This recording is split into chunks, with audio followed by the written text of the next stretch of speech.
Welcome to the Touch MBA Admissions Podcast. Do you need help figuring out which schools to apply to or how to get into the world's top MBA programs? Hey, you're not alone. Join thousands of others on this podcast and on our site, touchmba.com, as they seek the admissions edge. And now, here's your host, Darren Joe. What's up, guys? It's Darren here. Welcome to the show. I can't believe it. It's our 100th episode. 100 episodes of the Touch MBA podcast. Part of me wants to laugh and part of me wants to cry. It's been a long journey. We started the show about 4 years ago, and I still remember recording that very first podcast with my dinky microphone, and I remember hearing myself for the first time and thinking, oh my gosh, I sound like that. And thinking, who is going to listen to me? But, I really love podcasts. I love the medium. And I really felt there was an opportunity in this space to, share my admissions experience, but also bring on guests who are a lot smarter than me, a lot wiser than me, to share how you can get into elite MBA programs around the world. And so, I just kept recording episodes. And sorry, I know this is really self-indulgent, but I'm a bit emotional. It's our 100th episode, and it's been a long journey. So I just wanted to share some reflections. But there were many times when I was a bit down. I wasn't sure if the podcast was making an impact and whether I should continue. I could see the number of downloads. I could see, a few people leaving iTunes reviews or, coming to our site to get free profile help. But frankly, it wasn't that many people. So there were a few times, where I really wondered whether it was worth all the effort, because believe it or not, I know many of the episodes sound very casual, but it's truly a labor of love. Every episode takes a lot of time to schedule, record, edit, produce, do a write-up. And whenever I was feeling a bit down or a bit lazy or uninspired, I would just try to remember the original idea, which was to make this whole MBA application and admissions game more accessible, and to really show that it can be done. I mean, I remember when I was an admissions director and I would see the faces of applicants at MBA fairs or at presentations, and I could see their confusion. I could see their skepticism. I could see that perhaps they weren't truly being themselves when they were talking to me because they felt they had to present themselves a certain way. And I wanted to get rid of that. I wanted to make the whole process much more transparent. I hope that message has gotten through loud and clear, from myself and from all the admissions directors and consultants and students that we've had on the show. And that message is, if you put in the hard work, if you have a good grasp of yourself and of your future direction, and if you can demonstrate your value for any institution you join, whether it's a world-class business school or a world-class company, if you can show how you can really help that organization, you're going to have a lot of suitors knocking on your door. And I hope that message has gotten across to those of you from developing countries, to those of you who don't have an educational or work background in business, to those of you who, went to an unknown university, to those of you who have dreams of studying in the US or studying in Europe or studying in Canada or studying in Asia, who want to, improve your career and life and opportunities. You can do this. You can get a world-class education.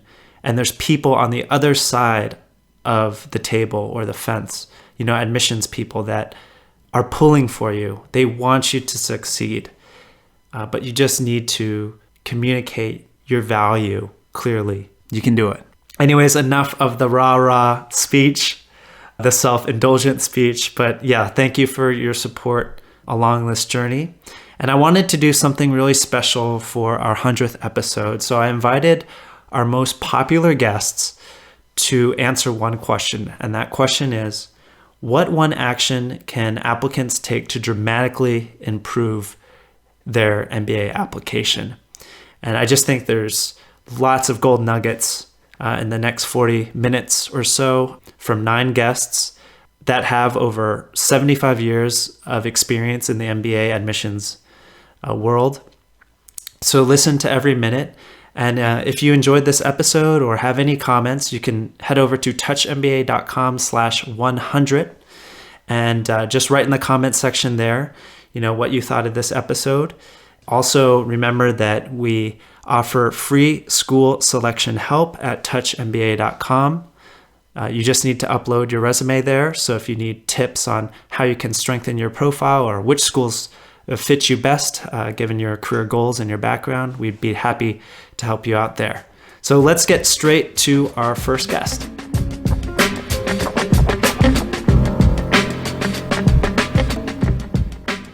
Hello, my name is Nick Barniville, the Associate Dean for Degree Programs at ESMT in Berlin. I'd like to give you just one piece of advice regarding your application today. I'd say if you enter into the application process with the mindset that you're trying to find a fit, rather than jump over a fence, I think this will do you a lot of good. The attitude will give you the confidence to be open about what you're really looking for, and will help the school to see if it's in a position to deliver whatever it is that you need. Too often, the admissions process is seen as a big hurdle when in fact it's nothing more than a large pool of customers looking to make a purchase decision on an experience.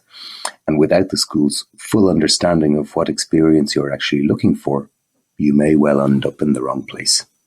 Thank you. That's Nick Barniville from ESMT Berlin with great advice as always. It's true, there's so many great business schools out there that are willing to help applicants, counsel them along their application journey. So I think his tip is spot on, and probably part of the reason why ESMT Berlin has just shot up through the rankings of late, despite being a really young program. If you want to hear my entire interview with Nick or with any of the guests featured on this show, go to the show notes of this episode at touchmba.com/100. Okay, on to our next guest. Hi, my name is Caroline Diarte Edwards. I was Director Admissions at Insead for 7 years, and I'm now a Director at Fortuna Admissions. We advise candidates applying to top MBA programs. So Darren asked the question, what one action can candidates take to dramatically improve their chances of admission? Well, having been on the other side of the fence in admissions and having read thousands of applications and admitted, I think about 7,000 students, one action that I think that candidates can take to really improve their chances of admission is to spend a significant amount of time upfront on reflection. Business schools don't just want to hear about your professional experience and your academic background. They also want to know about you and what it is that makes you tick. You're going to have to answer some pretty tough questions and probing questions in the application essays and, of course, also at the interview phase. For example, Stanford asks you what matters most to you and why. Insead asks you to give a candid description of yourself in 500 words. Duke asks you, tell us 25 random things about yourself. So answering such questions in a way that will really catch the eye of an admissions officer requires considerable self-awareness and maturity. So before you start dashing off your essays, my advice is to take a big step back and think about where you are now in your life and your career. Where have you been and where is it that you're heading? With a hectic pace of life these days, especially for young, fast-track professionals like I'm sure you all are, it can be hard to find the time or a quiet mind to really pay attention to these questions. But if you do, you're much more likely to end up with a strong application and will come across as more authentic, interesting, and confident. It can be a real challenge to look beyond your current horizon. Introspection does not come naturally to many of us. Many people even feel uncomfortable about thinking far ahead and unsure about how big they should dare to dream.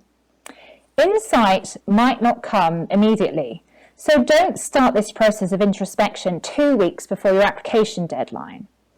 Ideally, I would say you should be doing some deep reflection at least 9 months ahead to give yourself time to ruminate and really allow inspiration to come at odd moments.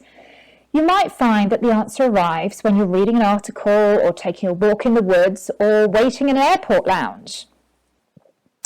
Firstly, start by coming up with a really good list of questions. For example, what are my strengths and weaknesses?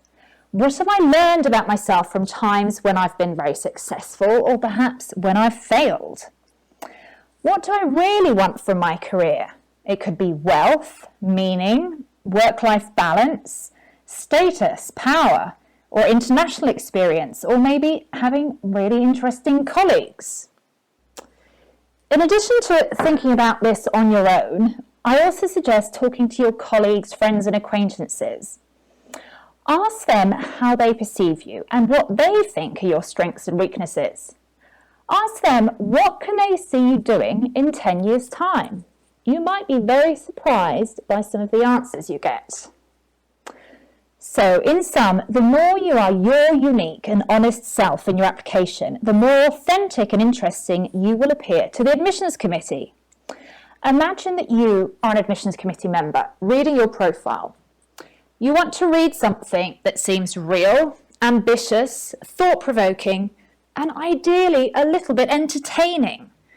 So much that you don't really want to put it down. There is no one profile that is more admissible than another, and schools do pride themselves on getting to know you really well as an individual during the admissions process. So take advantage of this and don't skimp on the introspection.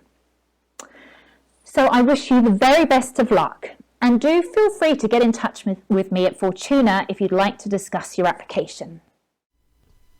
So that's Carolyn Diarte Edwards from Fortuna Admissions, and as you can hear, she just has so much experience and wisdom to share. And I highly encourage you all to check out their site at fortunaadmissions.com. They have a great blog, a lot of great resources there. And yeah, I mean, their whole team is former admissions directors at, all the top business schools, London Business School, Wharton, UCLA, etc. So go check them out. And now our third guest, who was a former Touch MBA Podcast listener and Admissions Edge member, which is our private forum and online admissions course. Let's see what he has to say. Hi, my name is Lawrence, and I'm a second-year student at Northwestern University's Kellogg School of Management. So over the past few years, I have helped many students apply to top US and European MBA programs. And there are many tips I can give you, but I think one of the most important one is to really understand why exactly do you need an MBA. Right? You'll be surprised by how many students don't actually think through this question. How does your past experiences plus the MBA plus the short-term goal equal to your long-term goal? If you don't understand the logic behind this, you're not going to convince the AO that they should reserve a highly competitive spot in their school for you. Right, and this is especially important if you don't have a traditional career goal. For example, if you want to say do social impact investing in the long term, but you worked in say Procter & Gamble in the past, then this is not a typical career goal. The AO wouldn't have seen many people do that, and they will need you to seriously convince them that you need the MBA and the MBA at their school to achieve this career goal. So, and this is even more important for you once you start school, because you are going to need to focus your energy, in the right direction, because there are so many events and company presentations that you have to attend. So knowing how the MBA can help you exactly is going to be extremely important. Thank you. So that's Leigh Da-Ming, or Lawrence, who is now at Northwestern Kellogg. And by AO, he means admissions officer. Lawrence is from Singapore, and Singaporeans tend to have an acronym for everything. It's true, right? To all you Singaporean listeners. But yeah, I think Lawrence some really good advice here. I mean, what he didn't share was that he got into 5 or 6 other business schools, some with really substantial scholarships. And his whole strategy was really based on knowing what he wanted and then targeting schools that could help him get there, but that he'd be super competitive at. So if you want to read how he did this, again, you can find his blog post and my podcast interview with him at the show notes, touchmba.com/100. All right, drum roll for our next guest. Hi, this is Leigh Gauthier, Assistant Director of Recruitment Admissions at the Rotman School of Management, University of Toronto. And the question I've been asked to comment on is one action can candidates take to dramatically improve their application? Well, I'll go to my favorite, and that is the resume. I think that students spend a lot of time on perfecting every part of the application, but sometimes they forget to go deep into the resume. So there's a couple things that I'd like to share that we, and I in particular, are looking for when I'm reviewing an application file. First and foremost, Rotman offers a Rotman template on the website as a guideline. So using this template allows you to show us that you have taken the resume writing process seriously. It can put it into a format that is familiar to us, and quite frankly, the one that we use in B School when you get here. So we love to see that students have taken the effort and followed our advice before they even get here on creating a Rotman resume in the resume template provided on the web. What I would say though in terms of content is to make sure that it's accomplishment based. I still find today that a lot of students are writing down what they've done in terms of their responsibilities, but they're not getting to the meat of it. They're just giving us a list of tasks when really they should be writing an accomplishment-based resume that tells us, that gives us proof as to what they've done, but how well they've done it. And what we're looking for here is quantifying. As best as possible, we like you to answer the question for every bullet, how is that organization better as a result of you having been there? So what have you done? Have you grown the business? Have you had an impact with employees and training and recruiting? Have you saved money? Have you streamlined? What have you done, and how is the organization better as a result of you having been there? So yes, it takes a little bit of digging, and yes, it takes a lot more effort than creating a list of activities that you already know that you do. Go a little bit deeper, push yourself, and ask yourself, why is this organization better as a result of me being there? I can tell you that this will dramatically improve your application, because we will have a great sense of who you are and what your accomplishments are vis-a-vis your resume. This will definitely be one key to be invited into a interview, and that would be something that obviously all students want, considering that the interview is by invitation only. So go download it off the site, have some fun, push yourself. After each bullet, ask so what, and you'll be good to go. Have fun. I hope Leigh never starts her own podcast, because then I'm dead. I mean, I'm giving her my vote for best voice in our first 100 episodes. But in all seriousness, amazing advice on resumes.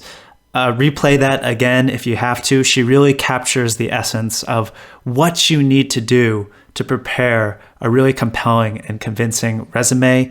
I'll link to the Rotman MBA template that she mentioned. But yes, quantify it and qualify as much as you can in your CV, and you'll really improve your chances.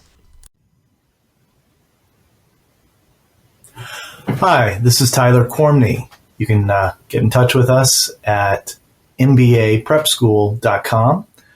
I'm one of the co-founders. Question is, what's one thing an applicant can do to dramatically improve their application? I'm going to suggest that a dramatic improvement in an application can be made by really knowing the school inside and out that you're applying to. This is important on a few dimensions. One is by building a case for the school's fit with your academic interests, your career plans and preparation, and holistically speaking, the reasons that you're seeking an MBA, you're going to be able to convince the admissions officers that this is a school that you're extremely interested in. And admissions officers are like the rest of us. They want to know that they're number one. And the best way you can signal that is by knowing a school extremely well. Another thing that school research can reveal that is extremely valuable to you are what we like to call fit qualities. You can think of these as certain strengths and traits that a school will signal as being extremely important, whether it be your collaborative spirit or your analytical intelligence, the fact that you are innovative and kind of a game changer in organizations that you've been part of in the past. I find that admissions officers have a short list. Unfortunately, they don't always publish this, so you have to, in the course of your research, keep your ear to the ground and listen for signals like we admire applicants who, fill in the blank, have certain traits or abilities. And when you see a trend there, you can make sure that in your application, that includes your resume, your essays, and eventually your interview, that you're signaling and showing, rather than telling, ways that you possess those traits or strengths. So knowing fit qualities is another reason that school research can be extremely valuable. The third aspect or element of school research is connection points or touch points with the school. This could be attending information sessions in your hometown, visiting the school, reaching out to professors or students that might have an affinity or a shared interest. In the past, I've had clients who have made a great connection, and at least informally, that connection has really been valuable to them. That could be directly valuable in the sense of they spoke to the president of a club that they're interested in joining, and that individual ended up reaching out to the admissions office behind the scenes. Those personal connections can really pay off, and you never know sort of when or where they're going to happen. So again, having as many touch points as possible over the course of learning about schools can really pay off in ways that are sort of immeasurable, but I feel extremely important. So, taken together, that school research in building your case for that, attending that particular program, understanding the fit qualities of the program and reflecting those in your application, and creating those touch points and connection points that might pay off behind the scenes is the best way to dramatically improve your chance of admission at a particular program. Again, my name is Tyler Cormney. I'm the co-founder of MBA Prep School. Come visit us on the web at mbaprepschool.com. Know the school inside and out that you're applying to. That's great advice from Tyler Cormney of MBA Prep School. And he and his co-founder, Chris, are both former Harvard MBAs and management consultants. And they wrote a very useful book called How to Apply for an MBA. And it walks you through each of their 10 prep steps. For those of you who need really like that step-by-step sort of instruction, I highly recommend it for how to prepare a really strong application. All right, on to our next guest. Hello, my name is Shari Hubert. I'm the Associate Dean of MBA Admissions at Georgetown's McDonough School of Business. And I'd like to share with you 3 actions that you as a candidate can take to dramatically improve your application. The first is, when writing an essay, think of very specific and memorable examples. So if the reader remembers nothing else, they will remember something specific about you. Write it in such a way that you are telling a story about yourself, painting a picture in the reader's mind of you as if you were a character in a story. Stories are memorable, words are not. Remember that. The second tip is leave no doubt in the committee's mind that you can complete the quantitative aspect of the coursework. If you weren't required to take quant courses in your undergraduate studies, or if you didn't do well, then what else can you share to reassure us that you can do the coursework? We take a look at your GMAT, your GRE quant percentiles. any certificates of further study that you've been able to amass, such as a CPA, a CFA, any MOOCs or online courses that you've taken. We also look at the quant responsibilities that you might have at work. Do you work with budgets? Do you do a lot of analysis? Do you work a lot with Excel? Share that information with us so we can get a full sense of your abilities and your aptitude for the quantitative rigor. And then third, show us your Georgetown pride. Have you visited? Do you know how you would want to get involved in the community? How do you want to leave your mark? Will you be an alum who wants to give back in terms of your talent and your generosity? Give us a sense for how interested you are in us. So those are just the three few points that I'd like to share. Best of luck to each of you. Shari, I asked you for one tip, not three, okay? Actually, I'm so glad she broke the rules and gave those three tips because all three of them are so important. Telling stories that are memorable, you want to make sure that your reader remembers you. That's the most important part of the essays. And making sure you have the quantitative skills. I'm so glad she mentioned that, especially for those of you who don't have the quantitative backgrounds. She gave lots of different avenues or channels you can express those skills. And of course, showing the school that you're really interested is so critical. All right, let's go to our next guest, who is also a director of admissions. Hello, my name is Ashley Lautzenheiser, and I'm the Associate Director of Graduate Admissions at the Olin Business School at WashU, Washington University in St. Louis. I'm excited today to lend some advice to candidates about what action they can take to dramatically improve their application. I would say, do your homework. Go beyond just Googling a school. Do more than search for the ranking. Do more than look at the school's website. Impress us with knowledge about our program, and even more, look at current events or current news articles. When a candidate takes the time to find our blog or a recent news article, look at a big campus event, it can really make an impression. So if a school gives you a chance to demonstrate your interest in that school, use that opportunity wisely. So in an interview, if the interviewer asks you, why are you interested in our school? Why our program? It is a chance to shine. Don't stop at saying you have a good reputation or you have a great employment rate or you like the flexible curriculum. Those are all really nice. But if you're able to include something from a recent blog or maybe a podcast, shameless plug here, it can really help you stand out. Some good examples, because I think that might help, shamelessly for WashU. I see WashU hosted the presidential debate this year. What was that experience like for students and for campus? That's a good one. Obviously, you did your homework. I saw the recent Olin blog post about your new dean, Mark Taylor, who's coming from the United Kingdom. What sort of changes do you anticipate Olin undergoing in the next few years? That's a very good one. Obviously, you dug deep to find our blog. Popular Mechanics ranks St. Louis as the best startup city in America. How can students get involved in organizations like Arch Grants, T-Rex, or Cortex? That is a great one. Not only did you find an article about us and our city, but you also found specific resources that students can tap into. Those are all great examples of doing your homework. Best of luck in your applications.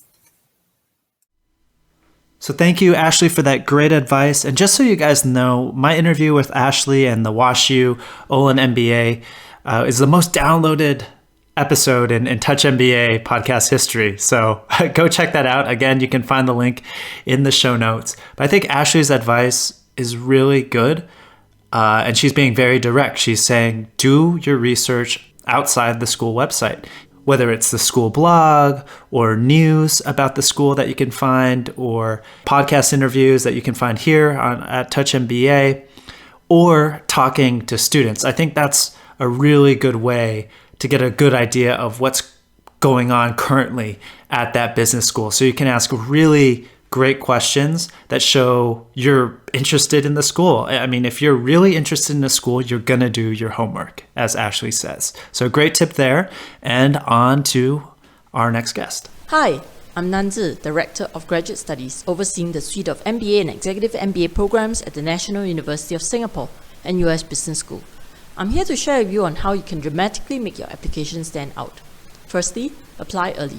Not many will be as prepared early in the cycle, so there are many more seats and scholarships available. That means attending an information session, doing your research, and taking the required tests like the GMAT, GRE, TOEFL, IELTS before the application window opens. Make a positive impression with the country or admission manager. He or she can be a great help in your application journey. If you have an opportunity, visit the campus, request to be linked up with a student ambassador, or request to sit in one of the classes. In fact, if your application is completed by then, ask for an interview. And if you're not able to visit the campus, find out when the next visit to your home country is and ask for a face-to-face interview. Don't wait till the school visits to get more information. Be a step ahead. In your interactions with alumni, students, faculty, or members of the admissions team, be on your best. Research beforehand and ask questions that are not found on the brochures or websites. You want to position yourself as a strong and prepared candidate, someone committed and would be an asset to the school. Be in touch but not constantly on their backs. And you can inquire if there are students you can meet when they are back home for the holidays. In NUS, we have a program called NUS Connect, where student volunteers meet up with potential applicants. In your application, ensure that you fill up all details diligently, ensuring no spelling or grammatical errors. You may get a friend to vet for you, but ensure that you write the essays yourself. Long enough to ensure that there is enough content, yet not ultra long that it appears draggy. Position yourself positively. Turn sob stories into inspiring stories of how you have overcome great difficulty and as a great fit for the school. For your interview, prepare by doing research on what are the commonly asked questions by top MBA programs, B schools or companies that most people want to work in. Ensure that you align your experience with your post-MBA goals. What other steps you have taken to bring yourself closer to your dream. The MBA is not a golden ticket that will catapult you to success. Position yourself holistically, what defines you outside of work. Showcase your leadership, international, and entrepreneurial experience. You want to be remembered as the entrepreneurial kebab guy instead of the guy with the clammy, weak handshake. Read widely. It's incredible how many aspiring young leaders yearn to succeed globally when they don't even know what's happening around them. Practice turning negatives into positive. Be early and deal with your interview confidently. Ask a great question to wrap up the interview, not waste the question you're entitled to. But most of all, enjoy your 30-minute conversation. Here's wishing you the best of luck for your MBA and future endeavors. Did you catch all that? That's Miss Chua from the National University of Singapore Business School. I included her at the end because she really gave a lot of tips, but she summed up what I think many of our past guests have said. The essence of it is to be a step ahead, position yourself as a prepared and committed applicant. All right, one more guest to go. Here he is. This is Yvonne Kerbel of Seattle, Washington, and Practice MBA. And the one action that you should take, if you haven't taken already, to dramatically improve your MBA application is to stop trying to sell what you think business schools are interested in buying and take greater risk in expressing what you truly believe in, what you hope for, what you're scared of, what you're worried about, what you expect to get out of business school, what career path you intend to take. And the reason I say this is that it's almost a statistical certainty that on paper, there are hundreds, if not thousands of candidates who are as strong as you are, if not stronger. And I know from firsthand knowledge that the number of applications that admissions officers read, which are difficult to read because you can't tell, or you feel that you can't tell what's really behind a student's well-composed facade, makes their job very challenging. And many of those applications simply don't succeed because of that degree of uncertainty on the part of the reader of not being truly sure what the student, what the future MBA is after. So in sum, you should take greater risk, and you should take what feels like much greater risk in exposing yourself, your vulnerabilities, your ambitions, everything that you're trying to do with your life and career in going to graduate school. And if it doesn't feel risky, then you probably are not standing out as the true individual that you are, and your application is probably going to be read as just another set of data points and positive references and numbers. So that's it, folks. Take more risk, and Happy New Year. Yes, Happy New Year to everyone, and thank you so much, Yvonne, for that great advice. I agree 100%. You have to take more risks, especially to stand out at the most competitive business schools. How else are you going to be memorable? Yvonne's one of my favorite people in the MBA space, and formerly the director of the Career Development Office at Yale and at Wharton. So a lot of wisdom to share. As you can tell, you can find him at practicemba.com.